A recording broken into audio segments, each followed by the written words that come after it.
good. This is an important one because Absolutely. on that fateful day, that wonderful day when somebody says, I want to buy that house, you want to be ready. You want to know what you're doing, right? Absolutely. I was at an open house and somebody said, I want to put an offer in. I didn't know what to do. That's when you start sweating profusely and thinking, who can I call fast, right? You could say that, yes. I got a hold of Al. Hal helped me out. Okay, good, good. So I see Everett is on the call. Everett is one of our mortgage lenders that we work with. He works for a company called Bond Street, and he is going to give a brief, Everett. As always, as always. He knows me. I don't let him talk much. But Everett, after you talk, put your name and your company and your phone number in the chat. Yeah, absolutely. Absolutely. And then people will know how to contact you.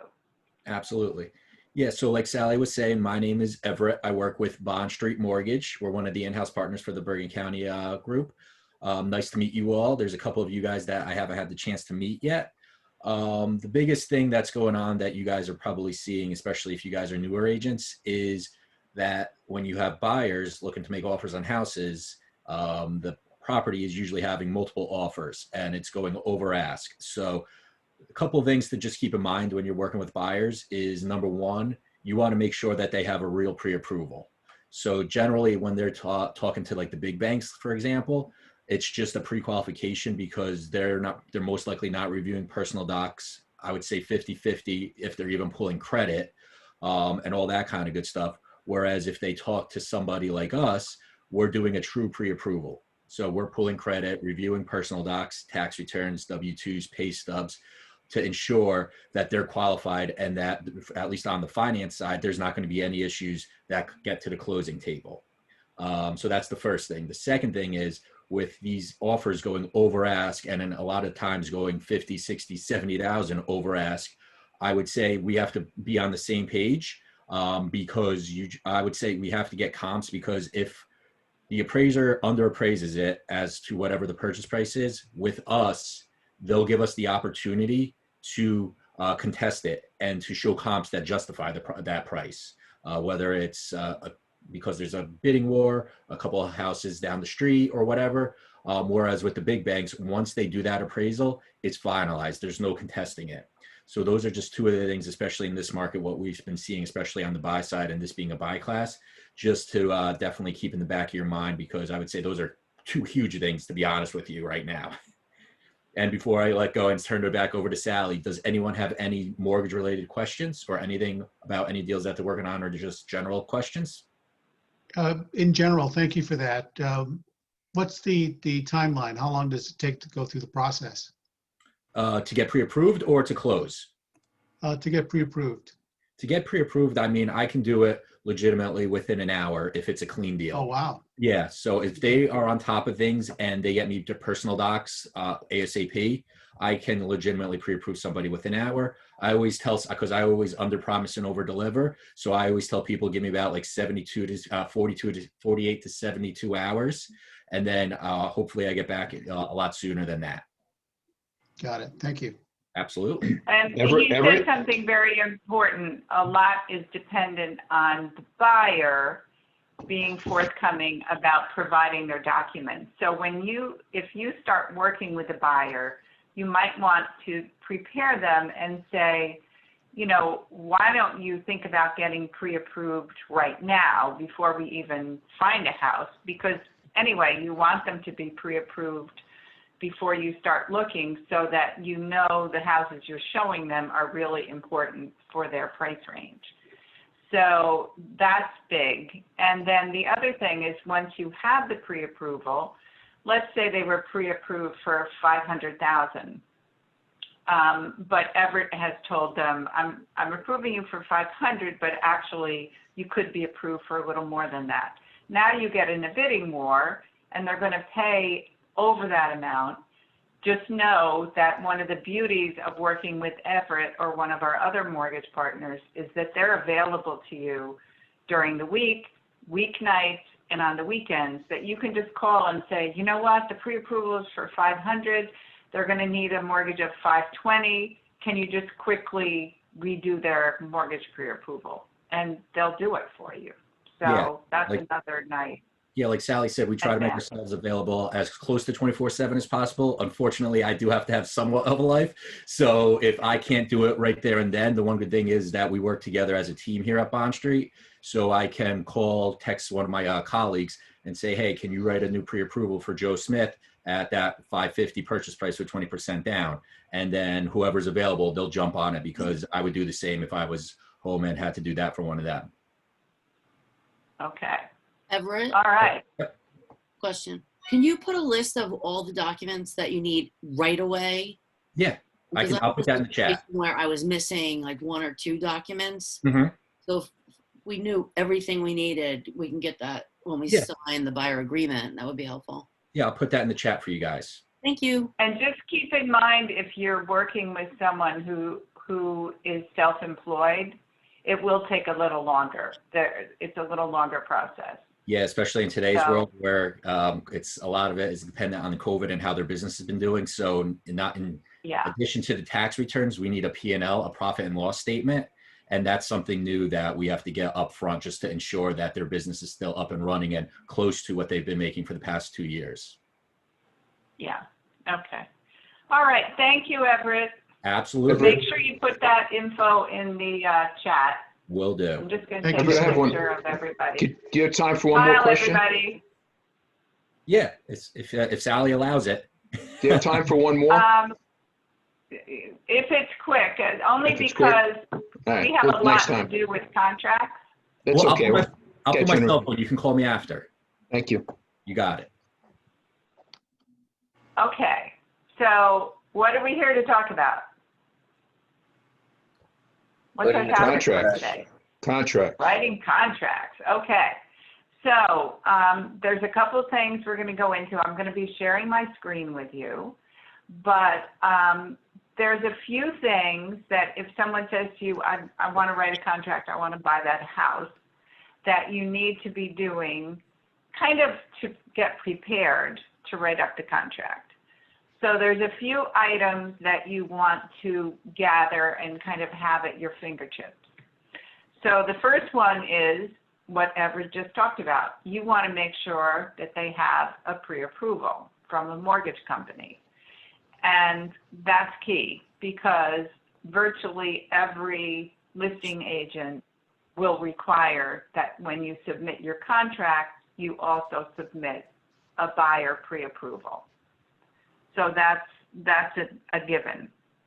The second thing that you want to do before you start writing up the contract is that you want to either print out or have up on your computer the listing, a copy of the listing that they're going to purchase or that they want to purchase, along with the tax record that goes with it and the history. So I'm going to show you, I picked out a house for us to make an offer on today. So, hold on, I have to share my screen, I forgot. Hang on. Okay, share screen. Okay. So we're going to make an offer on this listing. It's $999,000, and it's over in Tenafly. So this is the listing that you would pull up so you can look at it, because there's a couple things you need to discuss with your potential buyers. Things like, how soon do they want to be in the house? Well, in order to help make that decision, you can look on the listing under here where it says possession, and you notice that it says possession 0 to 30 days. So these people are obviously in a hurry to sell. And so you can advise your buyers, not that they have to close in that time. In fact, unless they're paying cash, it would be almost impossible for them to close that quickly. But it's something to keep in mind. If your buyers can can close sooner rather than later, that's going to make their contract more appealing. So that's one thing. You want to have a copy of this. Also, the contract is going to ask you to write in the block, which is up here, and the lot, which is up here. So this is giving you some information that you potentially are going to need to put onto the contract. And if you want to look at the tax information a little further, you hit this little letter T, and that will bring up the tax record, which also gives you other information about the house. And you can also bring up the history of the house. And when I say history, it's real estate history. So you would see, well, this house started out being listed at $1,050,000, and now they just reduced it on October 7th to $999,000. So now you know that they recently reduced it, which in their minds, they just lost $50,000, right, or $51,000. So usually you can, if you see that there's been a very recent price reduction, you know that they, unless they're really desperate to sell, which maybe these people are because they said 0 to 30 days, they might not be as open to a further reduction as someone who's been sitting at the same price for months. So those are all factors for you to, to be advising your client. The other thing that's important is, see this letter D here by the listing. That stands for associated documents. So we're going to click on that, and we can see that the COVID waiver is in here. So if your buyers have not already signed the COVID waiver for this house, you're going to have them sign the COVID waiver. And this is the one that the seller has also signed. So then you're going to ask your buyers to sign in the buyer section. I was hoping to also see in here a lead paint form. But since there is not one in there, you really need to call the listing agent. It happens to be Kathy from our office. And you would say to her, Kathy, I'm calling you about 46 Country Club Road. I'm wondering if you will please send me the lead paint disclosure and the seller disclosure. Now, the lead paint disclosure is a required document. The seller disclosure is not. It's highly suggested. So, but if she doesn't have a seller disclosure, there's nothing you can do about that. But she should have a lead paint document because this house was built in the 50s originally. So there's bound to be, the need for a lead paint form. So now you've gathered, you have a printout of the MLS with the tax record, you have your pre-approval, and you've requested the lead paint form and the seller disclosure form. So now you're ready to start working on actually doing the paperwork. So we're going to go over to dotloop, and you're going to click on add loop. So we're going to add the loop, and it's going to ask us for the property address, which of course, I know it's Country Club Road, but Sally, we're doing I thought DocuSigns is like. We're not doing our contracts in DocuSign yet. At least not in Ridgewood. I think maybe, are you in Wycliffe Lake? No, in Rutherford. Okay, I don't know what they're doing in your market center, but in We're Ridgewood, not using at all. We're using DocuSigns only. You're only using DocuSign? Yes. Is that what you said? Okay, well, don't worry about that because really in terms of the documents, which is mostly what I'm going to be talking about, we all have to use these documents, whether you're using DocLoop or DocuSign. So you're going to you hit add a loop, and you're going to put 46 Country Club Road, Tenafly. And if you want to put the names of your buyers, we'll call them the Smiths. Whoop. Okay, so now we have our address in there. We're going to hit continue. And then we're going to select what kind of loop are we doing. We're doing a buyer loop. So we could choose buyer loop, continue. We don't have a photo that we want to upload, so we can just click done. And now it's creating the loop for us.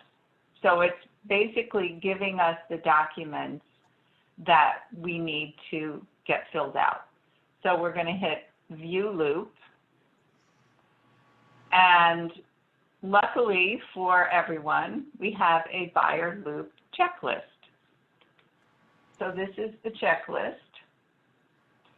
And I actually did, I changed this a little bit in that not all of these documents are even going to be available to you right now. So I made a document, which is this one. If you want to take a picture of this with your phone, feel free, because the items that I put an X in the box, those are the ones that you're going to need to do for your contract. These are the ones that are going to go into your loop right away. The other ones are things that will come once your loop, once your contract gets accepted. You'll start getting attorney review letters and inspection letters, and if you have a referral for these buyers, you're going to put that in there. But these things are going to come later. Okay, the things without the check boxes. But you need to get into the habit of thinking of this loop or whatever, or your DocuSign as a file cabinet, that you're going to keep all the information together for this particular transaction. So anytime you need a document for 46 Country Club, you're going to come in here and it's all going to be there for you. So now we're going to go back to .loop. And the first thing is a COVID waiver. But as you saw, there was a COVID waiver already in the listing, right? Attached to the listing in the MLS. So remind me at the end, I'll teach you how to upload something into here if you have a document that you need to add. All right, so we're going to skip down here to consumer information statement. Technically, you should have gotten this filled out in the very beginning of working with your buyers. But if for some reason you didn't, you need to do it now. So it's going to ask you to fill in the people. So to do that, we need to set up our people. And let me just go back. If we go here, hold on, and we go down to the bottom to people, we're going to add some people. So I'll just add myself. Okay, so I'm going to add myself as though I'm going to pretend I'm buying this house. And I'm going to say add person. Okay. And you can add anyone else. You can add an attorney. You can add, if there's more buyers, you can just keep adding them in this form. All right. So here, we're going to go now back to the consumer information statement. And Does the attorney have to be added? I'm sorry? Does the attorney have to be added to this form? Consumer information Doesn't statement? have to be, no. And you can limit the documents that different people can see. Like you Okay, don't, thank you. if you add someone, it doesn't necessarily mean they can see every document. Got it. Thank you. Okay, okay, so here we're going to go into the signature and we're going to add the buyer, right? And so we're going to say Sally Ponchak. And we're going to add that person. Okay, so now it's going to say Sally, sign here. And then you're going to type in your name. And let's just say Kathy is going to sell her own listing. So we're going to type in the listing agent's name if she's selling it herself.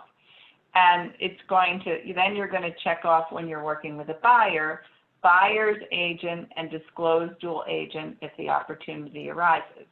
In this case, with this house, the person I would be, or Kathy would be, a dual agent because she's the listing agent. And wait, I just have to let somebody in. Okay. Because she's the listing agent, but she also has the buyer. Okay, so that's our. Did someone have a question? Yeah, just a really quick question. If you are the listing agent on this deal and you have a buyer, do you do you put that you're a buyer's agent still with? Well, yes, because you're saying and disclose dual agent. You're always going to check this box, Okay. one of these two boxes, because there's always the chance that you're going to wind up being a disclosed dual agent. Okay, but you wouldn't put seller's agent if you were the agent. So that I would put seller's agent if I was having my seller sign this, and buyer agent if I were having the buyer sign it, because in both cases it says and disclose dual agent. So that means you can be a seller agent and a buyer agent in either case. Okay, thank you. Okay? Thank you. All right. Okay, so now our next form we come to is informed consent to dual agency. Again, technically, you should have this filled out and signed early in the game with your people, because even if you just show another listing from your office, you are a dual agent. So people should be giving you permission. So I really recommend that as soon as you start working with people, you have them sign the consumer information statement and the dual agency form. The CIS, or the consumer information statement, is required by the state of New Jersey to be signed. And it's supposed to be when you first start working with people. So we have it auto-filled a signature box for the buyer to sign, and then you would have them sign, and then you would be signing here. So that's our consent to dual agency. And now we go to our next form. Our next form is permission to advertise. Now that may seem like a weird form to you,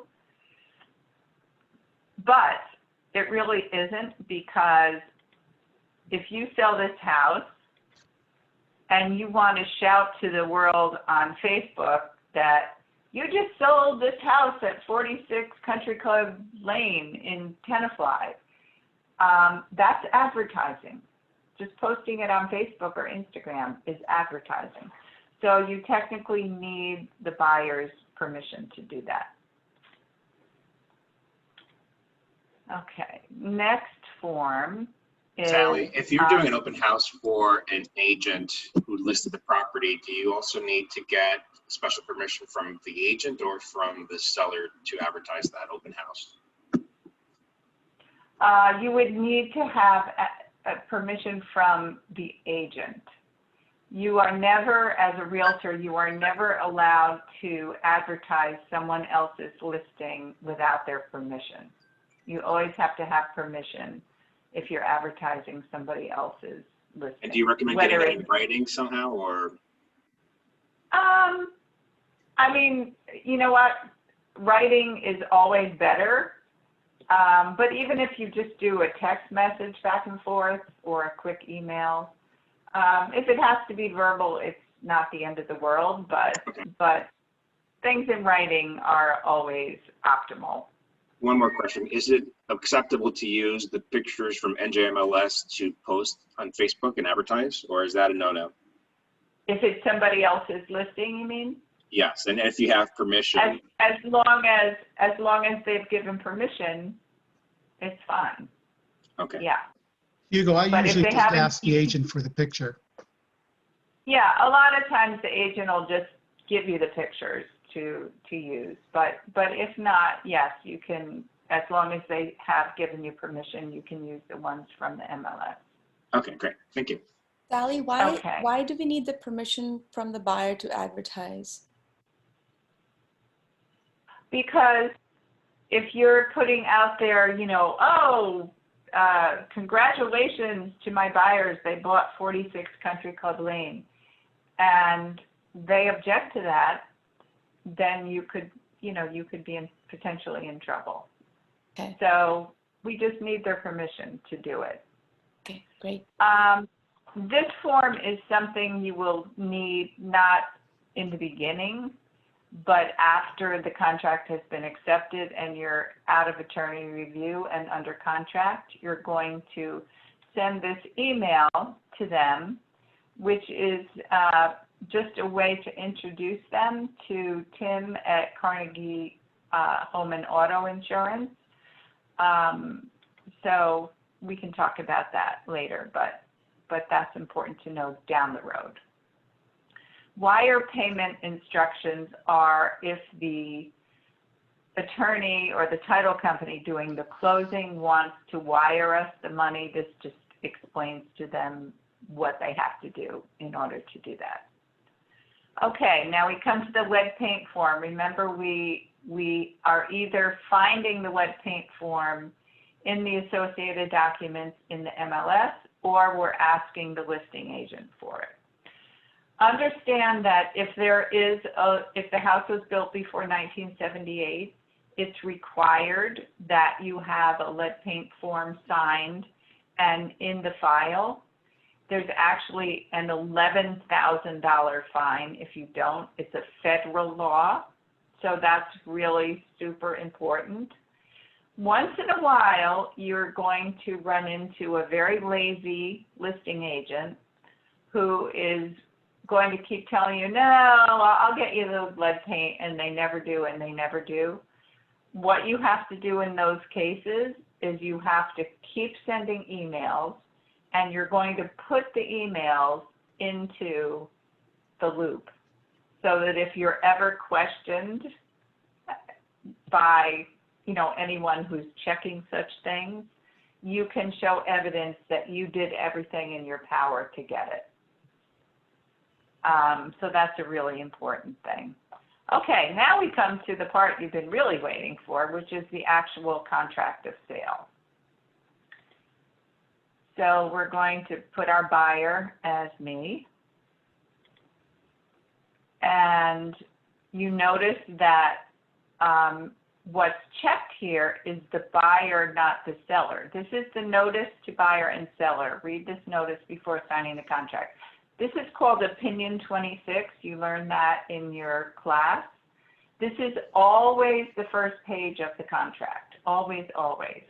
Now, in this case, I guess it was auto-checked that it says you're representing the buyer, not the seller. That would not be true in this case, correct? You're representing both the seller and the buyer, right? Because Kathy, in this case, would be representing the seller as the listing agent and representing the buyers.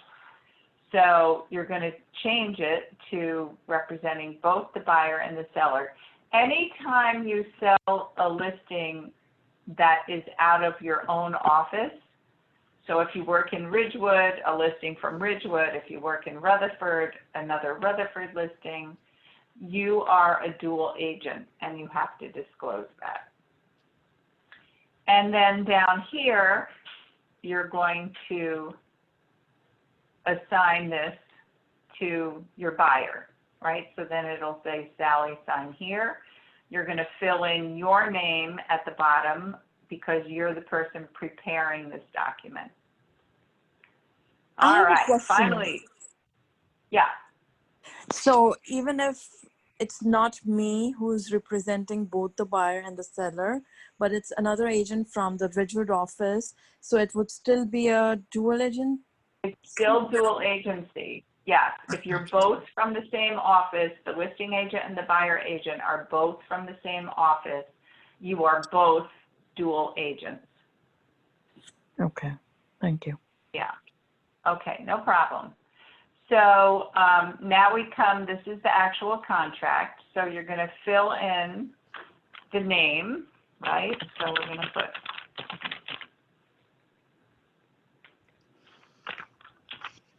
okay, whose address is, whoops, someone's just coming in. I'm going to just put the office address.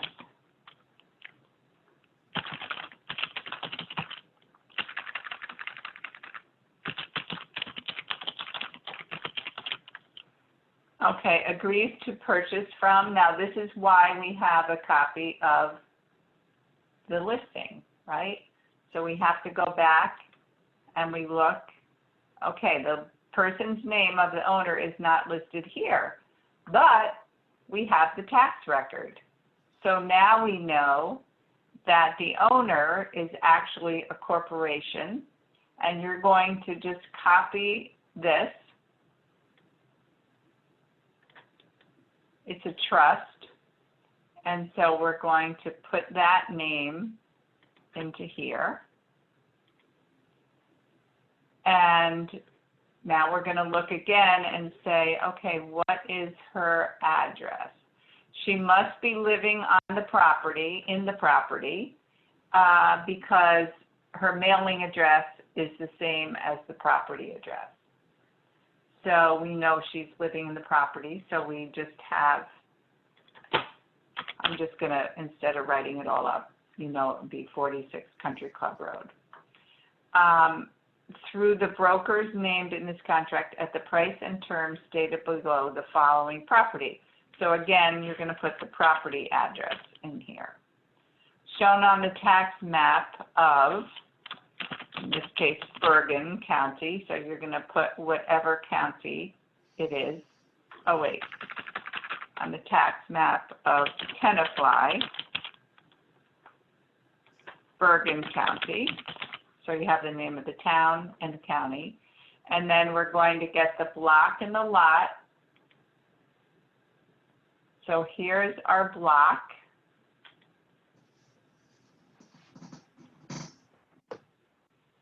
Okay. Why is it not letting me copy? 00603. Okay. Is 00603. And you're going to copy it exactly as it is. And then the lot number. Okay, thank you. And then the lot number is 00006. And you might be tempted at some point to say, like, what do I need all those zeros for? But again, you are going to copy exactly what's in there. Once in a while, there's even a suffix, which means it might be 0.007 or 6. But in this case, there's no suffix. All right, so now you should have had a conversation with your buyers about what they believe the home is worth and what they're willing to offer. So, and to do that, usually you would show them comparable houses in the same town that have sold to help them decide what they want to offer. And so let's say that they really, really, really want to buy this house, and we're going to make it an easy number. They like this house so much that even though it's listed for $999,000, they're going to offer $1 million. So we're going to put $1 million in here.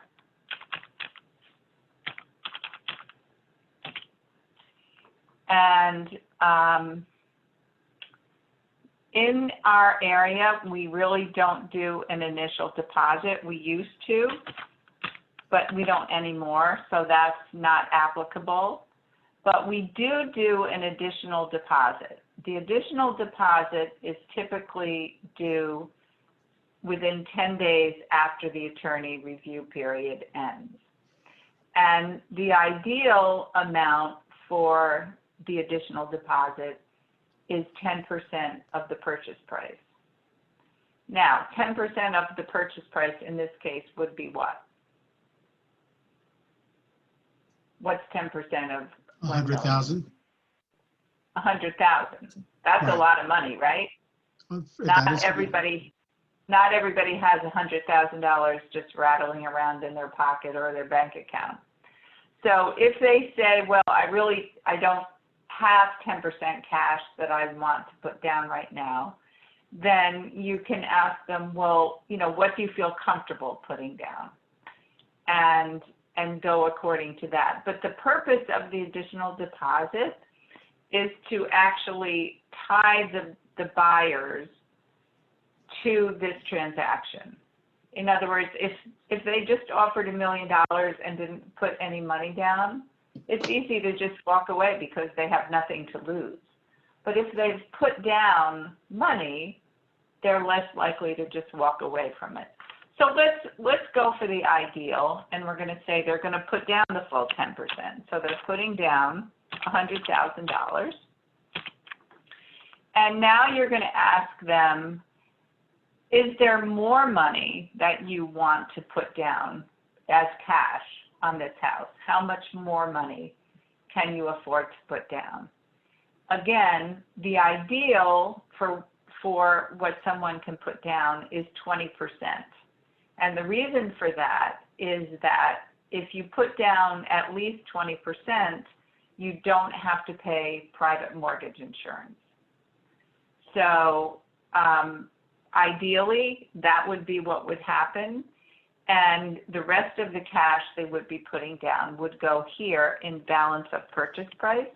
So let's say it's the ideal, and they say, yeah, I can put down another $100,000 so that I'm putting down 20%. I won't have to pay the private mortgage insurance on my mortgage. What would their mortgage amount be? 800,000. 800,000, right. One little tip I'll give you is once you fill these numbers in, always add it up and just make sure it comes to the right total. It's not like Excel, huh?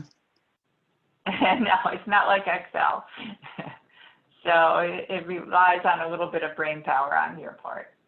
And sometimes the numbers can be, I'm doing real easy numbers just for the sake of this demonstration, but sometimes the numbers can be a little trickier. So just make sure you pay attention to that. This is a contract, and, obviously it's a big investment for your buyers. It's very important. So you notice at the bottom, and you're going to see this on each page, there's a place for the buyer to initial. So when you have the contract written up and send it or sit with the buyer as they are signing it, you have to make sure they initial on each page. Okay, so now we come to manner of payment. We're at line 51, paragraph 3. Whoops. Manner of payment. Remember that we did not do an initial deposit. So this first part, part A, doesn't apply to us because there is no initial deposit. The additional deposit, though, in here, we need to fill in either a date, or if we leave it blank, then it's within 10 calendar days after the fully signed contract has been delivered to both the buyer and the seller. So that's really your choice and the buyer's choice as to when they're going to come up with that chunk of money that we call the additional deposit. Paragraph C, escrow, all initial and additional deposit monies paid by the buyer will be held in escrow in the non-interest bearing account of, and in this you're always going to write the the seller's attorney. It is the custom in our area that deposit monies are held by the seller's attorney. Chances are very good that you're not going to know the name of the seller's attorney when you're just starting to negotiate a contract. So you're going to write in exactly that, seller's attorney. And then paragraph D is only comes into play if they're getting a mortgage, which, you know, most people are. But if they're getting a mortgage, you're going to write in the principal amount. So in this case, it was $800,000. And you're going to, if you know the type of mortgage, you're going to check that off. So we're going to say they're getting a conventional mortgage.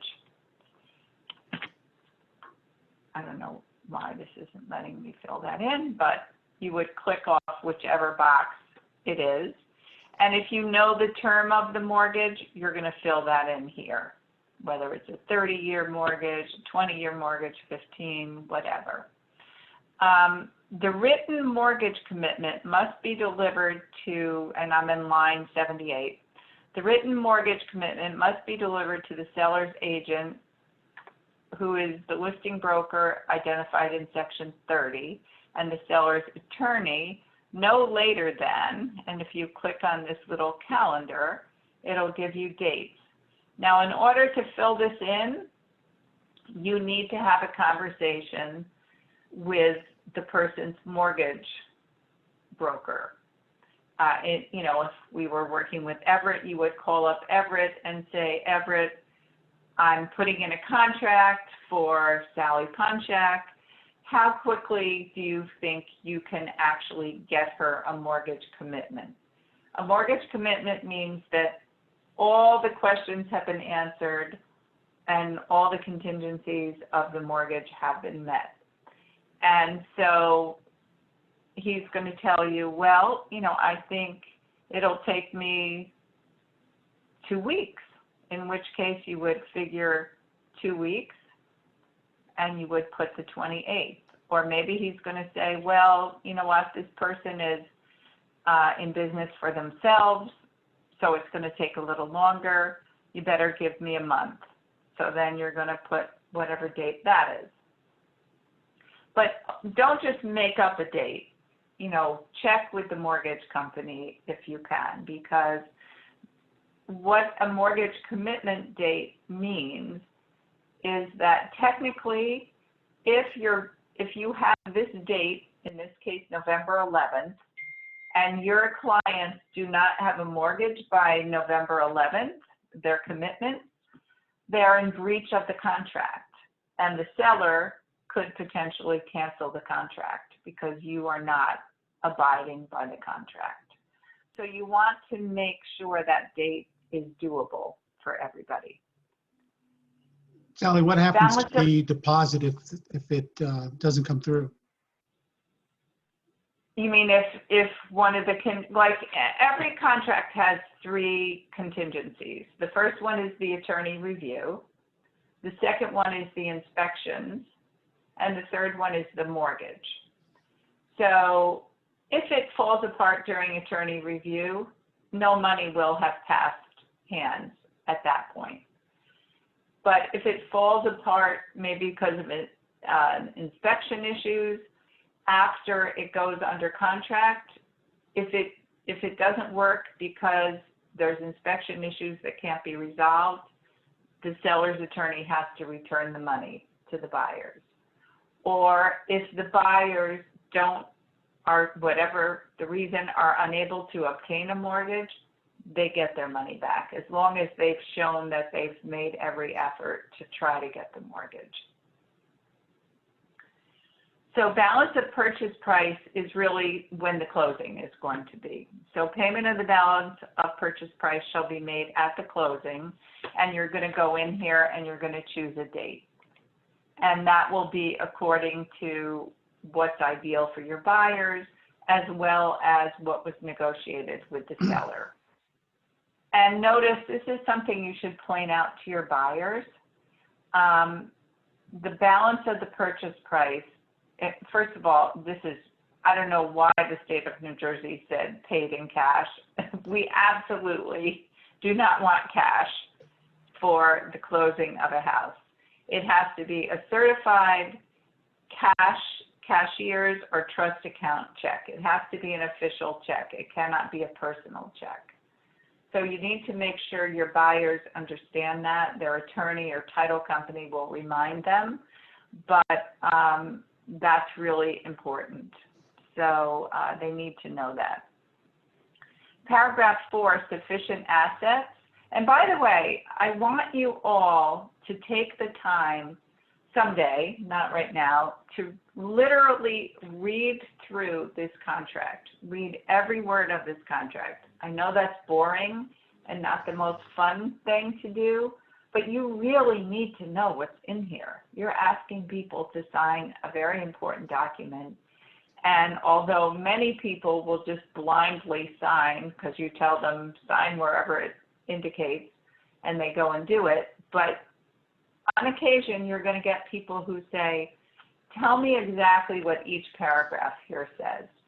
And if you've never read this, let me tell you, you're going to be a wreck trying to quickly read it and interpret it for them. So take the time to learn the contract and to know what each paragraph says. So sufficient assets just says that the buyer is representing by signing this, that between the mortgage and the money they're putting down, they have enough money to close on this house. Paragraph 5, accurate disclosure of selling price, is just saying by signing this, the buyer and seller are certifying that the price that's on this contract is the true price that the house is selling for, that there's no under the table or, backhanded deals going on. Paragraph 6, items included in sale. Now, if we go back to the listing again, there's a part on the listing. Unfortunately, it doesn't have anything listed here under items included, but sometimes you will see things here like maybe all appliances or swing set in backyard. You need to pay attention to that to see if there's something in particular that you want or that the buyers want included. Sometimes they might ask for something that wasn't technically included, or if there's any question about whether something should be included or not, you might want to put it in. For example, if they're expecting that all of the appliances will stay with the house, then you should write that in. Paragraph 7, items. Hi, Sally. Yeah. Sorry to interrupt.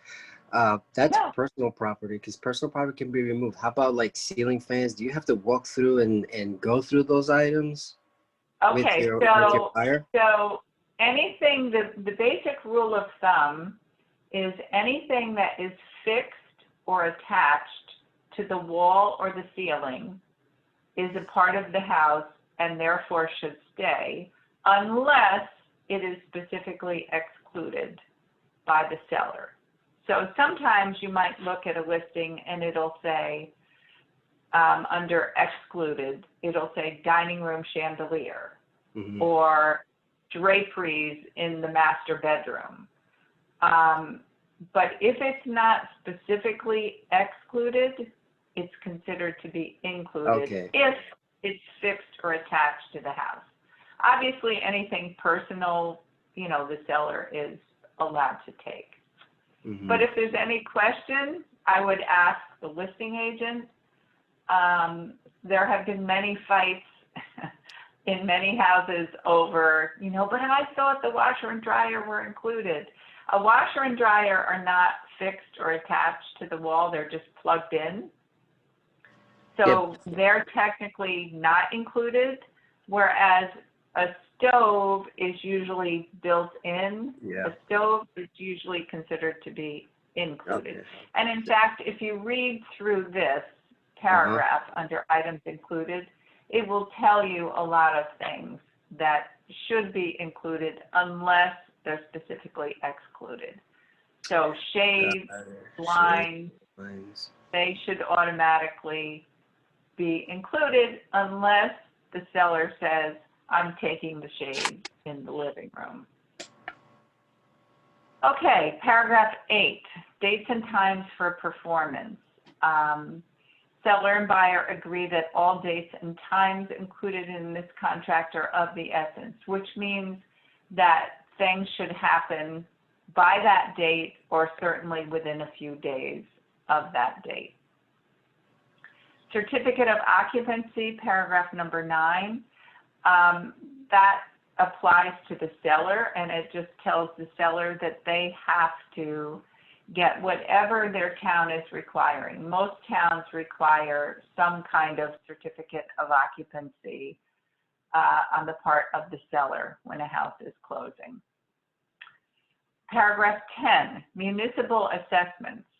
Municipal assessments are things where a town has come along and said, okay, we want everybody in the town to get a new sidewalk. And so if you have a sidewalk in front of your house, we're going to assess you X number of dollars for this sidewalk. And that is basically put as a lien against the house that the sellers are supposed to pay. So municipal assessments, the seller has to say, yes, I do have municipal assessments, or no, I don't. And if it turns out that they do have an assessment, then the discussion has to be, you know, is the seller going to pay it? Are they passing it on and expecting the buyer to do it? If they are, that needs to be disclosed to the buyer. So in most cases, there are very few times this pops up, but you should just be aware of it. Paragraph 11, quality and insurability of title. As you all know, at the closing, everybody gets the title to the property as well as the deed. And the title is the document that says that that certifies really that the property is free of all claims by anybody else. There's no money owed. The seller has the right to pay off any liens against the property at closing. So they can pay off their mortgage. Maybe they never finished paying for landscaping that they had done. They can pay that, but it all has to be paid off at closing. And the title search is for the purpose of finding out if there are any of these liens that need to get paid. And the reason you have title insurance, or the reason buyers always get title insurance when they're closing on a house, is that if somehow something pops up after they're already living in the house, someone comes out of the woodwork and says, wait a minute, there's an old tax bill of $3,000 that was never paid. We want our $3,000. The new homeowner would not have to pay that. Their title insurance would. Okay, number 12, possession, occupancy, and tenancies. Paragraph A just says that once the closing has taken place, the buyer has the right to move into the house and start using it as their own house. Believe it or not, in some parts of the country, there can be a closing and the seller has a certain amount of time to get out. The buyer can't necessarily move in. But in New Jersey, once the closing has taken place, it's the buyer's house. Paragraph B is just if there are tenants living in the house, that has to be disclosed, both their name, if they live first floor, second floor, what their rent is, what is the security deposit they paid, and what is the term of the lease. Who remembers what you learned in real estate school? If there's a tenant living in a house that someone wants to buy, what's the Comes with the property. rule? Right. The lease goes with the property. So if your people want to buy a house and there's a tenant in there who has a lease that runs until next July, your buyers have to be willing to let that person keep living there until next July. Okay, paragraph 13, lead-based paint. This is if you know the house was built before 1978, you're going to check off that it's applicable. If it was built after that, you'll check not applicable. Question, Sally, Yeah. sorry to interrupt. That's So okay. if they have a lease for, 6 more months, they can stay there. They don't have to move out, right? Correct. I mean, they will probably have to move out at the end of the 6 months if that's what the new purchaser wants, but they have the right to stay there for Stay that there no matter what. Okay. no matter what. Yep. Question, Yes. if it's a month to month, you have to give them, what was it? Month to month, if it's month to month, the seller should have given the people notice that the closing was happening and that they had a certain amount of time to get out. And if that did not happen and the new owners of the house want the renters out, they have to give them reasonable notice to vacate. Now, can you put it in the contract that before you purchase the house that they have to You could, leave? yes, if you knew there were tenants in there on a month-to-month lease, you could say, this contract is contingent upon the tenants vacating the property before the closing. Sure, you can put that in. Okay, paragraph B, lead warning, just explains about lead paint and the dangers of it. I don't think we have to go into that. The next several paragraphs talk about inspections. And basically, the home inspection, the seller has to allow the buyers 10 days to bring in someone to inspect the property. And the buyer can hire whomever they want, but it has to be someone who is a licensed, certified home inspector in the state of New Jersey. It can't be Uncle Henry who knows a lot about houses or a builder friend that they have. It can't be. That doesn't count. It has to be someone who is licensed, certified, has insurance. That's the only kind of inspector you can have. And so it's always at the buyer's expense, and they have 10 days after the attorney review to do it. Sally, who coordinates all this? Would this be the agent? Well, the agent kind of facilitates it. I mean, the buyers are going to pay for their home inspectors, and they're going to make the arrangements, but what is always a good idea is if you ask the buyers, when do you think you want to do the home inspection? And then you call the listing agent and say, hey, do you think your sellers would be okay with the buyers doing their home inspection, next Thursday, next Saturday, whatever the date is. Obviously, the sellers have to agree as to when the inspector is coming. And we do recommend that the buyers attend the home inspection because not only is the home inspector there to look for problems, but also to really teach them a little bit about the house, that they can learn, hey, this is where your water shutoff valve is. If you ever need to shut off all the water to your house, this is where you do it. Or teach them about how to use the thermostats or, the built-in vacuum cleaner if they never had a built-in vacuum cleaner and the house has one. So it really is a good experience. And I believe that you as the buyer agent should also be there. Partly to help everybody keep things in perspective. Before the home inspection, you want to have a little talk with your buyers and explain to them that the purpose of the home inspection is to look for major problems, not little like, oh, I think that doorknob is loose, big things, you know, maybe a structural issue,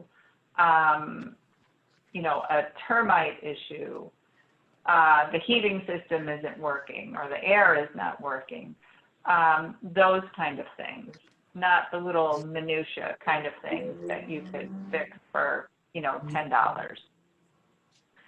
Sally, Okay, so I have a question. yeah. I'm sorry. Yeah. Going back to Roddy's point about responsibility of the agent, the certificate of occupancy, is that responsibility of the agent? No, that's the Seller's agent? responsibility of the seller. Seller. Okay, so that's a It's seller's the agent. responsibility of the agent to remind the seller to do it, but, and once in a while, if the seller has already moved out, you know, to somewhere far away, the agent will end up having to do it. I did many of them over the years, but basically it's up to the seller. They pay for it and they arrange it. Yeah. Thank you. Sally, is there a checklist available that kind of lists all these items? Lists like what you should The be inspection? telling people. Yes, right, exactly. I'll see what I can find. I think there probably is, yes. That'd be great, yeah. thank you. Okay, all right. Okay, we're up to paragraph 14, point of entry systems. We really don't have them in this area, so I don't think we need to even go into that. Now we come to the really fun part. Cesspools and septic tanks, the topic everybody always wants to talk about. Not really. First of all, do you know the difference between a cesspool and a septic? Septic is a Anybody? tank, Okay. physical tank. I'm not sure about a cesspool. Like, I would imagine it's just. an Okay, exit so Cesspool's the a field. cesspool, It's a built the field. cesspool was the precursor to the septic. And what a cesspool is, well, first of all, backtracking, we all know that every house has waste that comes out, right? They call it gray water, which is like the water from your sinks and your bathtub and your washing machine, and black water, which is the waste that comes out from your toilets. And so in the old days, before there were sewer systems, which, you know, most towns have sewers, but there's still some remaining places that have cesspool or septic. So in the old days, before septic systems or sewers, there was a pipe that led out from the house, and it basically just went into an area. Sometimes there was some kind of a tank, but a lot of times it just flowed into the ground, and that was your cesspool. Later, it was discovered that that wasn't really too great and not a wonderful way to get rid of the waste. And so they came up with the concept of a septic system. So in a septic system, the water still comes out the pipe, but it flows into a tank. And the tank is perforated. And the idea of the tank is the water will flow out both through the perforations in the tank, as well as there are pipes that lead out from the tank into what's called a septic field. And if you've ever seen a septic field being constructed, you would think that somebody was putting in a football field in their yard. They're quite large, and there's usually a whole network of pipes, and that the idea of it is to disperse the liquid, not all in one place, but in different places, because the earth, the soil, is a natural purifier of water. So it lets the earth do the work of purifying the water. And that the solid waste remains in the tank. And every so often, every 3 to 5 years, the people have to have a septic company come and pump out the tank. So that's the difference. Cesspools are no longer legal in New Jersey. So if anyone has a cesspool, it has to be changed to a septic system, or if there's sewer available, the people can hook up to a sewer. So one of the inspections you're going to have, if they don't have sewer, is you're going to have a septic inspection, and you're going to have someone come and they're going to determine, number one, if it's a septic or a cesspool, and number two, if the septic is in working order. So that's an important part because it's very expensive to put in a new septic system. They can run anywhere from $20,000 up to $60,000 or even $70,000 if there's a difficulty, like they have to blast through rock or something like that. So you definitely, for the sake of your buyers, want to be sure that there's a good working system of some type in this house. So you'll see here under cesspool requirements, there's two paragraphs, and you're supposed to check one or the other. And the seller is supposed to say if they have a cesspool or not, but honestly, many sellers, if they haven't lived in the house that long, they just assume they have a septic system. And then sometimes it turns out that they don't, that they have a cesspool. But this just says if this box is checked, the seller agrees that the seller will abandon and replace any and all cesspools located on the property. Or paragraph 2 is the buyer agrees that the buyer will take all those actions and replace it. Now, you might say, like, why on earth would any buyer even want to say that they would do that?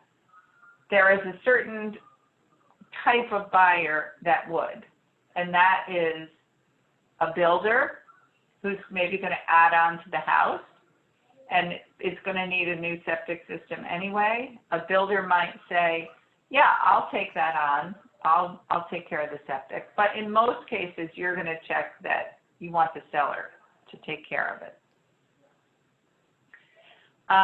Inspection contingency clause, paragraph 16. Basically, this is saying that the buyer and seller acknowledge that the purchase of a home is a big investment, and the realtors are not qualified to tell you if a house is in good shape or not in good shape. We know a little bit about homes, but we are not experts in terms of the systems and the structure of the home. And so we recommend that a home inspector be brought in. Usually part of the home inspection is that they will check the structure, the systems, the appliances. They will check the roof, air conditioning, heating. If there's a pool, you can hire a pool company to inspect that. Most home inspectors will also check for pest infestation, and pests meaning wood destroying insects, meaning termites or carpenter ants. If the people are getting a mortgage, the mortgage company will require what they call a clean pest form, which just certifies that the house is free of termites and carpenter ants. Because the mortgage company doesn't want to pay the money to buy a house that is getting eaten alive by some kind of bug. So that will be required. Most home inspectors will do a radon test. Radon, if you remember from real estate school, is a colorless, odorless gas that has been found potentially to cause cancer in some people. So there is a test that can be done. And the rule of thumb is that the radon is measured in something called picocuries, and the reading has to be under 4 to be safe. Anything over that, the seller will be asked to fix, to remediate. And actually, remediation of radon is pretty simple. You can do it for about maybe $1,200 to $1,500. It just really involves a fan that brings air circulation into the area that has radon. This just talks about the wood-boring insects. We mentioned that. This paragraph D is just that the buyer acknowledges that the property is being sold in as-is condition. But the purpose of the home inspection is to look at things that maybe you can't see immediately with the naked eye. I will tell you, if you're showing a house where the driveway is a total wreck, it's just all broken apart and in horrible, horrible shape, or you look at a roof and the roof has obviously holes or shingles missing, the buyer is supposed to take that into account when they make their offer. They can't go back after home inspection to a homeowner and say, oh, the homeowner, the home inspector said that your driveway is a mess, we want a new driveway. Their answer to you is going to be, you saw the driveway, you should have made your offer based on whatever it is you want to do with the driveway. So things that are very obvious and visible are not things that you should be asking for in a home inspection. You should be taking them into account in the offer that you make. Okay, so let's say now the home inspector has finished and given his report to the buyers, and there's a few things that the buyers feel they want to ask for.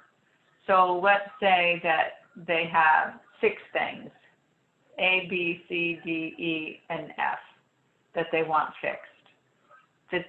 The buyer's attorney will write a letter to the seller's attorney saying, we had the home inspection and the items that we would like fixed are A, B, C, D, E, and F.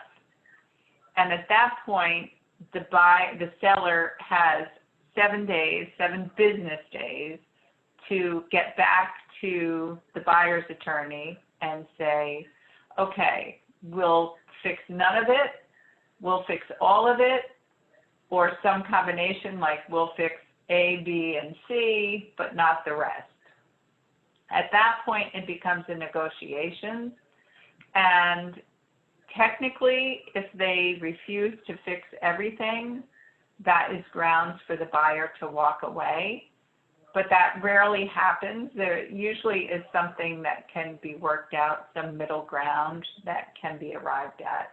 So that should always be your goal as the agent, to see if something can be negotiated that will make everybody happy. Okay, we're up to paragraph F, line 371, flood hazard area. Typically, the buyer's attorney will do what's called a flood search or a flood certification, because if a property is in a flood zone, a mortgage lender might require mortgage flood insurance in order for them to grant a mortgage to the people. So if you ever have a suspicion that a house is in the flood zone, you can always contact Brian Allen, who is our Carnegie Title representative, and he will, for free, run a flood certification report for you. So keep that in mind. Sorry, what was his name? Brian Allen from Carnegie Title.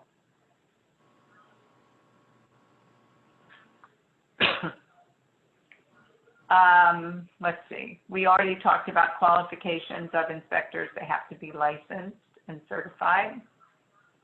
Megan's Law. This is an interesting one. Does everybody know what Megan's Law is? Yes. Yes. Okay, what is it regarding? Sexual predators. Sexual predators, correct. Okay, so the idea of Megan's Law Registry is that people have a way to find out if there's a sexual predator living in a neighborhood. Here's where it gets interesting in terms of you as a realtor. Even if you know for an absolute fact that there is a sexual predator living on a street where you have people looking to buy a house, believe it or not, you cannot tell them. You cannot tell that to the buyers. Why? I don't know. It seems contrary to the spirit of the law, but we are not allowed to tell people. So what we can do is there is a website here under Megan's Law Registry. We can direct people, if they're concerned about it, to look at this registry, and that will tell them. You cannot do it for them. They have to do it. Okay, paragraph 19, notification regarding off-site conditions. So off-site conditions are things that could affect the value of a property, but that are not readily noticeable. For example, an off-site condition might be you are hoping to sell a house that has like a big expanse of woods behind it. And oh, that looks so beautiful, all this wonderful privacy. But there could be an off-site condition. Like maybe it's wooded because at one time there was a toxic dump back there. Or maybe there are plans to put a shopping center in that woods, but there's nothing happening yet. So the reason this notification is in there is to just say that a buyer should probably call the town if there's any question and just say, you know, I'm thinking of buying a house at 46 Country Club Lane in Tenafly. Can you tell me, is there anything going on around there that I should be aware of? And that's what off-site conditions are. The next one, air safety and zoning notice. This concerns airport safety. This one is also a little bit almost a joke for people like us because it lists all of these airports, but there's a couple airports that are sort of exempt from this, and guess which ones they are? They are Teterboro. Newark Airport, Teterboro Airport, Stewart. Little Ferry Seaplane Base. So these are the airports that most affect our area, but they're not covered under this Airport Safety and Zoning Act. So anyway, what can we do? Bulk law, bulk sales does not apply to your typical residential, so we're not going to get into that today. Notice to buyer concerning insurance. So insurance is something that every buyer should be buying for their home that they're purchasing, because once they buy it, they're responsible for it. So, you know, God forbid, but the day they move in, a bolt of lightning strikes the house and it burns down, it's their responsibility. They can't go back to the seller and say, well, wait, I bought this house from you and now it burned down. You have to rebuild it. No. Once the closing happens, it's their house and it's their problem. So they need to be sure, and a mortgage company will require this, they need to have a mortgage policy that is in place for the second that they have taken possession of that home. So that has to be arranged in advance. And that's where we recommend that letter that I showed you when we were going through Dot Loop, that you can refer somebody to Carnegie Home and Auto. And most people appreciate knowing. The way Carnegie Home and Auto works is they are a mortgage broker, an insurance broker, which means that they have access to, I think it's like 10 to 15 different companies. So they would get the information on the house that the buyers want to buy. They would submit it to all of these different companies and then come back to the buyers with the best policy for their situation. I can tell you that people have been really happy with them, so I would highly recommend that you send that email. Paragraph 23, maintenance and condition of the property. The seller has a responsibility from the moment you put the contract in until the closing to continue to maintain the house. They can't just say, okay, I have a buyer, I'm going to stop mowing the lawn, I'm not going to take care of the house. They have an obligation to continue to take care of the house. Risk of loss, meaning if anything happens to the property by fire or otherwise, it is the responsibility of the seller right up until the moment of closing. Once it closes, then it's your problem or the buyer's problem. Paragraph 25, initial and final walkthroughs. In addition to the inspection set forth in the contract, the seller also has to allow the buyer to come back into the house right before the closing, either day of, day or two before, depending on everybody's schedules, to look at the house. It's ideal to go close to the closing because a seller is supposed to be totally moved out and have the house be what they call broom clean, which doesn't mean every little speck of everything is cleaned up, but basically cleaned up. And the purpose of the walkthrough for the buyer is, number one, to make sure that the seller has moved out.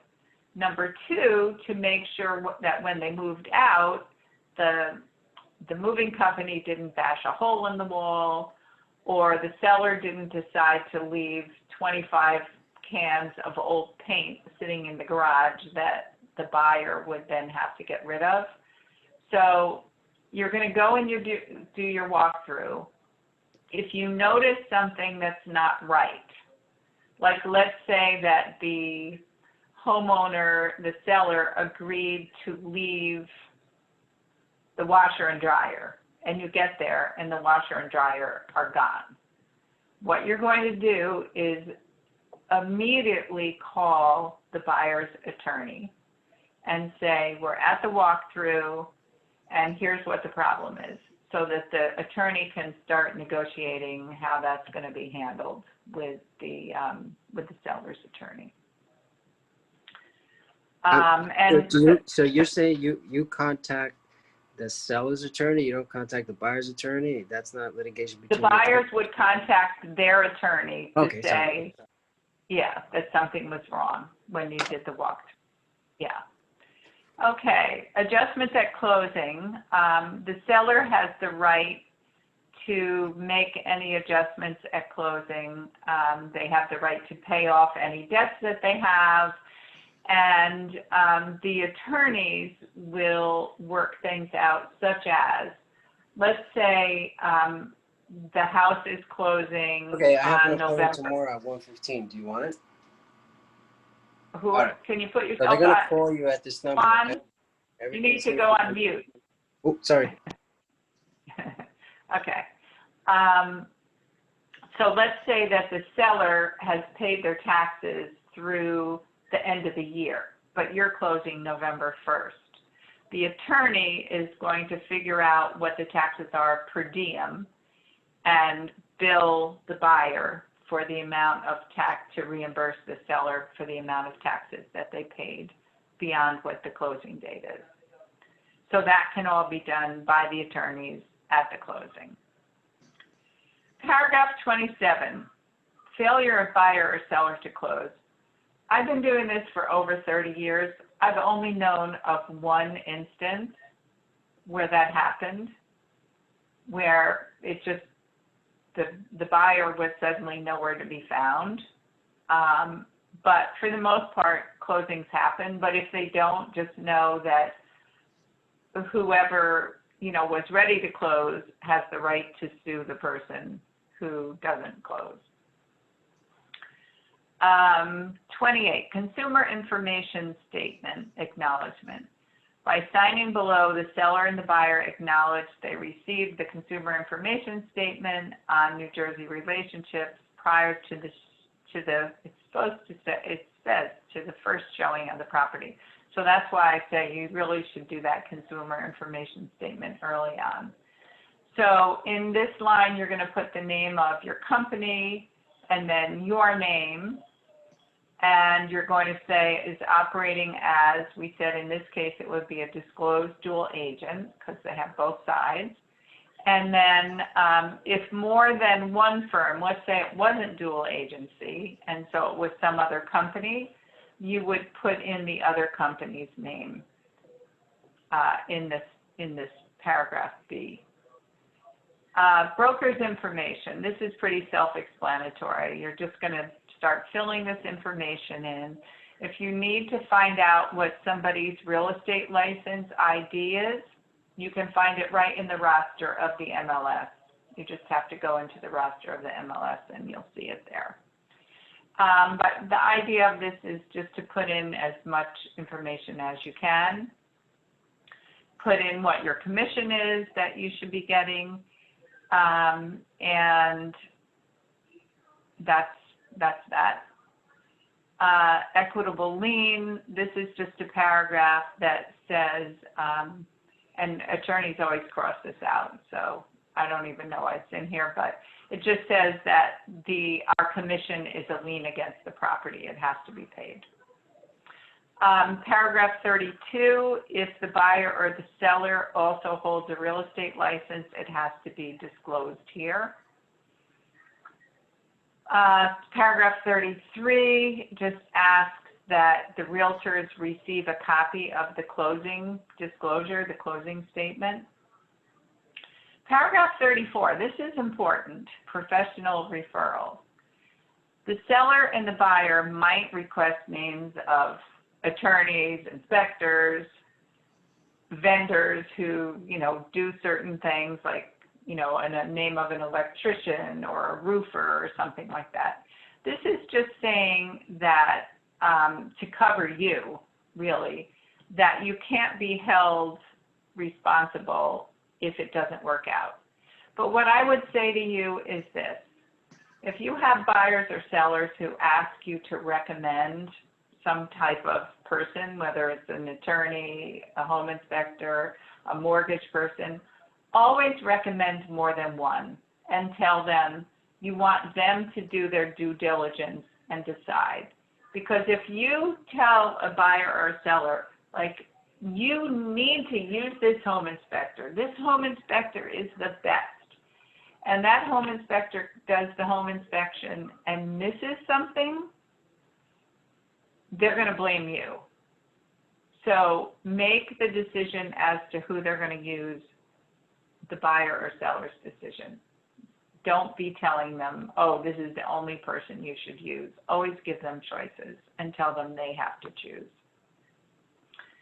Okay, paragraph 35. We're coming down the home stretch here. Attorney review clause. You learned about this in real estate school. Attorney review is a 3 business day period. We don't count weekends. We don't count holidays. You count the days from the date of delivery of the signed contract to the buyer and the seller. You do not count Saturdays, Sundays, or legal holidays.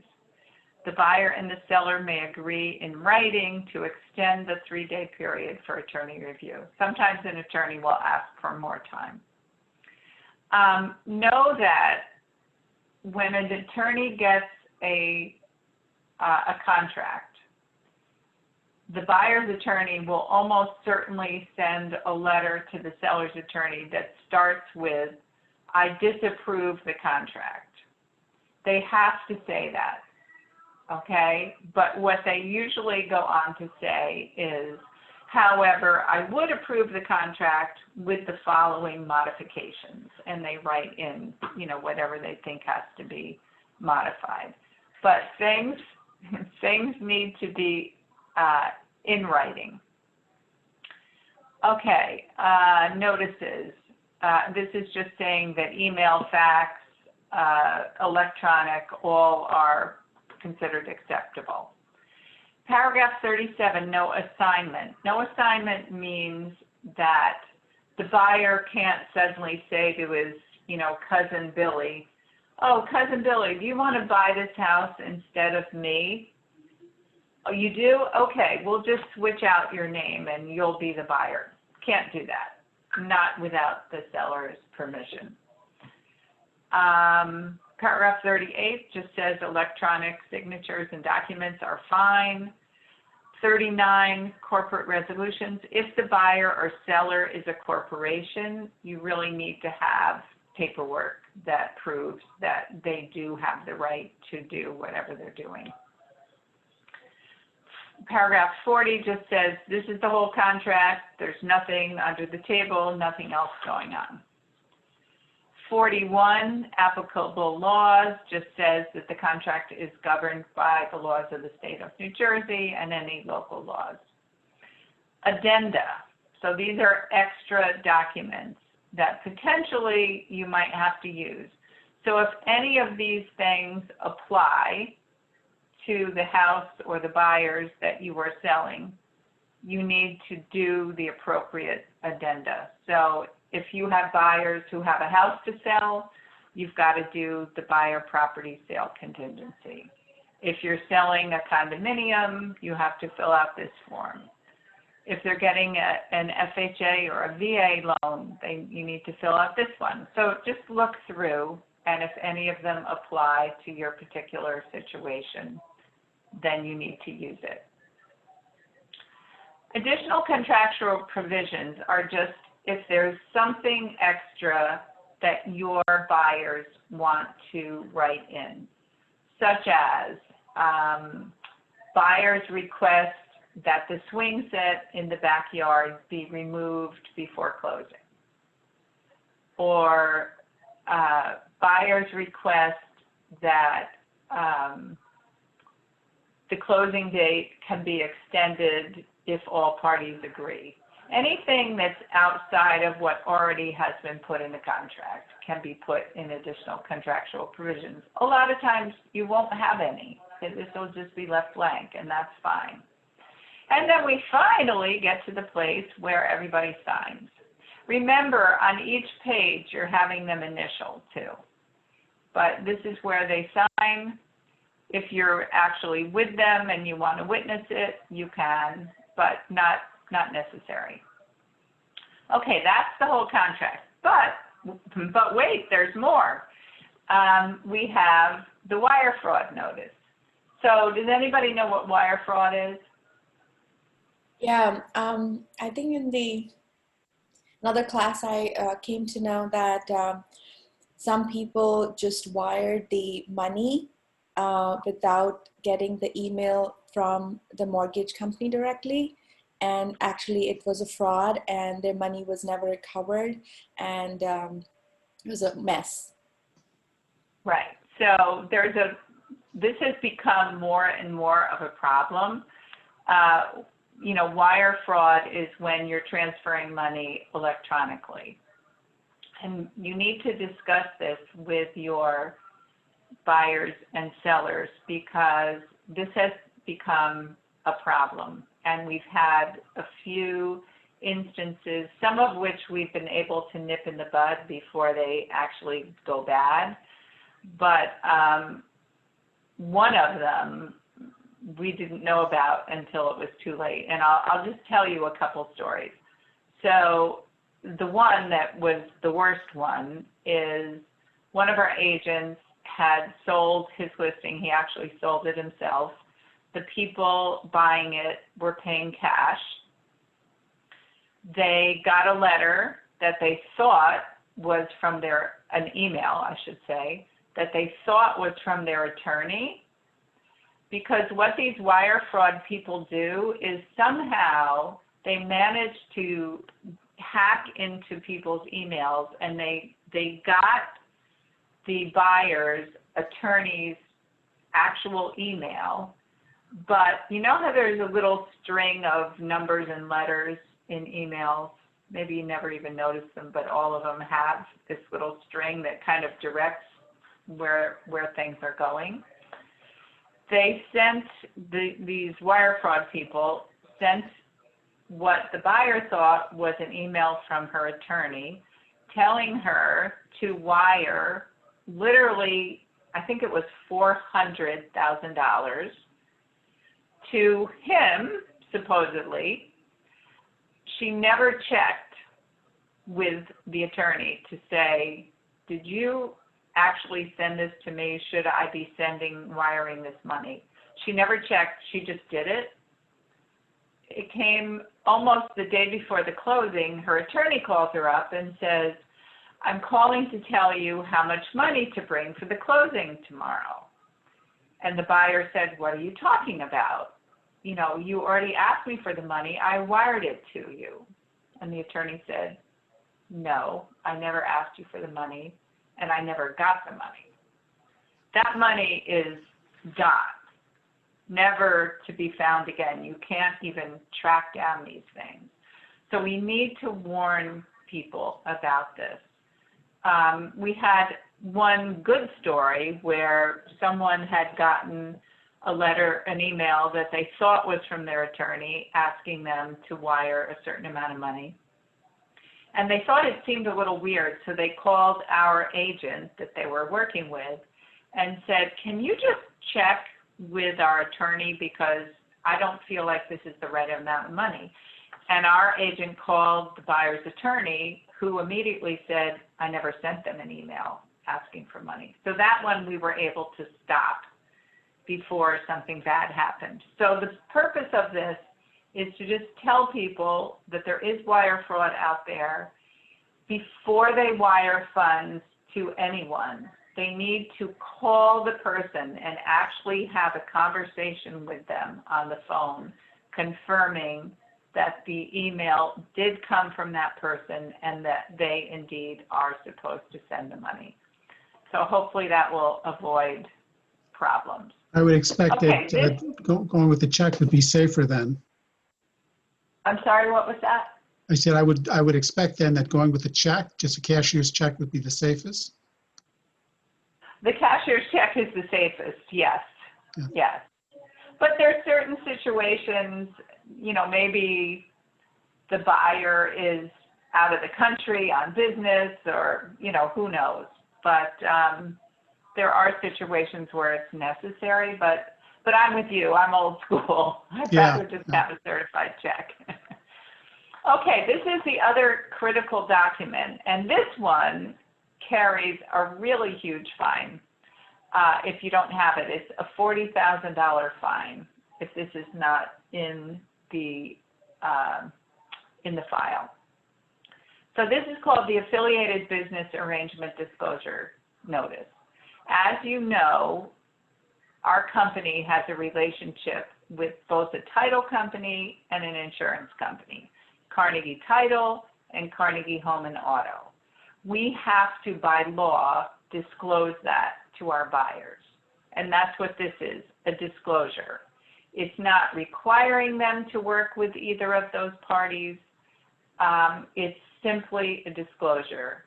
And you're going to fill in their name up here, the buyer's name, and the date, whatever date you're filling this out, and then your name as the sales associate, and then all these other boxes, and I'm sorry about this for whatever the reason, you have to keep filling in your name. I think it's 7 times. So all of these will have your name. The only one that doesn't have your name is this, which is the buyer's name and the date. But all the other ones will be your name filled in. And then you're going to have the buyer sign. And I think we have come to the end. Who has a question? I know that was a lot to take in. That's a lot. It's scary when you mention fines. So Sally, when we go through this, is this reviewed by anybody at the office? You know what, if you, for your first couple, before you feel confident, certainly you could call, you're in coaching, you could call Catherine or Mary Beth, or you could reach out to me. And, I think any of us would be happy to look it over for you. And also, Catherine, if you're in coaching, in Ridgewood anyway, is available to help you write up your first listing or your first contract. That's one of the services of the coaching program. Got it. I didn't know Yeah. that. It's good to know. Yeah, yeah. So it All right, is a I have lot. one question. This session was recorded, and it will be on YouTube. When you go into YouTube, you search Bergen County Partners, and you'll see a whole bunch of videos on there. So if you ever feel like, it's 11 o'clock on Saturday night and you're writing up a contract, what did Sally say about that? You can go and look on the video. Okay. Oh, Sally, this is a buyer's contract. This is, when it's been, I guess, an offer. Would this be the same as an offer? Yeah, the offer is the contract. Okay, so it's one and the same. You're making an offer with the contract. Question. Hey, Sally, Yeah. one quick. So say the I'm going to stop my screen share. Just wait 1 second. Okay. Because I want to see your faces. And I put it on Okay. video because, all right, say so the offer is rejected. Then you show your seller another property. Do you start a new loop, or do you archive this contract and start a new contract? Or is it? It's a good idea to start a new loop for Okay. each property. Okay. Yeah. Thank you. Good question. Yeah. Sally, the affiliate Yeah. business arrangement disclosure, do we give that along with the contract or at the beginning when we have all the CIS? You can do that with the contract. Okay. Yeah. The contract, the wire fraud, and the affiliated business disclosure are actually all bundled together on .loop. So you have to do them all at the same time. Yeah. Yeah. Sally, with the market being the way it is, how quickly do you need to get this contract in, this offer in? Well, if you know there's other offers, fast. I mean, time, when it comes to writing a contract, time is always of the essence because you never know how many other people might be making an offer. So, always a good idea to do it right away. Got it. Yeah, and that's the beauty of being able to do it electronically, because sometimes you may have shown houses over the weekend and your buyers say, you know what, we want to go home and just think about it. And all of a sudden, Monday morning, they call you up and say, Roddy, we want to buy that house at 46 Country Club. And now you've got to spring into action and, pull all this stuff together. Right. Sally, to that point, would you create a template, like kind of pre-fill in all your information so it's ready to go and all you have to do is drop in the property and the price and all that so that you could be really quick on it and save it in .loop or something? Is that a good idea, or is that just... Well, I mean, there's a few forms, I guess, that you could do that with, but for example, the contract, that's tailored to each person. So you're going to have to go through that with each buyer. Yeah, no, I mean like if I could set up a .loop for each buyer, right, and just kind of leave all the details of the property out, but just have that ready for me, have it with me, have it ready, and if they want to, that day, we've got the contract already written out, we just have to fill in a couple of things and let's go. Would you do that? I mean, you could do that for sure. Would you do that? I mean, there was a period of time before electronic was a possibility when those of us who are old like me, everything was done on paper. And so we always would carry contracts in our car. We'd be like writing the contract on the hood of our car. Right. And the people would be signing it right there when the market was crazy. Uh-huh. So once you've done a few, it's not really hard. I mean, today I'm sure it seemed overwhelming to many Yeah, of it you. did. But once you've done a few, I mean, I'll tell you, you could fill one of these out in no time. And doesn't it auto-populate if you have, you already have the person's name, address, and phone If you number have the of people's client? names in, yes, a lot will auto-populate. So if they're already in Loop and you start to do a contract, it'll automatically start populating the information? Well, remember when we were going through the documents in Loop, when we got to the loop, we went down to the bottom and it said people, so you could add in your people. Yeah, in advance. Did I answer everybody's question? Did you all get Everett's the contact? mortgage information? Yes. Okay. Okay, and Sally, you'll see if you could come up with a checklist for the buyer? Yes. You mean like what to do from contract to closing? Yeah, pretty much. Here's what the buyer needs to, the inspection, attorney. Right. Okay. Yes, I definitely can. If anybody else wants that, I'm going to put my email in the chat. Send me an email, and I'll be happy to send it to all of you. One thing I would recommend to you, I know in Ridgewood and probably in all of your market centers, those of you who are in different market centers, you must have somewhere in your market center printed copies of these documents. In Ridgewood, we have them in the, yay, excellent. In Ridgewood, we have them in the reception area. And I would recommend that you pick up one or two of these packets. They're all stapled together, like all the documents you would need, and practice. Pretend you're going to buy your own house or pick out a house in the MLS and start writing up a contract, just so you get the feel of what it's like and what goes where. And that way, too, if you get stuck or you have a question, you'll be able to call one of us and ask, or go back and review the video. Hey, Sally? Yeah. You mentioned one time grab and go folders. Is that still something? Yeah, I think we now have them in reception, but double check with Claire on that. Yeah. I see some of you are putting your email in the chat, but I really need you to send it to my email, because as soon as we end this, all those are going to disappear and I won't have them. So please send it to sallyponchak@gmail.com with your name and your email, so that, then I'll send it to you. Okay? I can't copy down all these emails. What exactly is you sending in the email?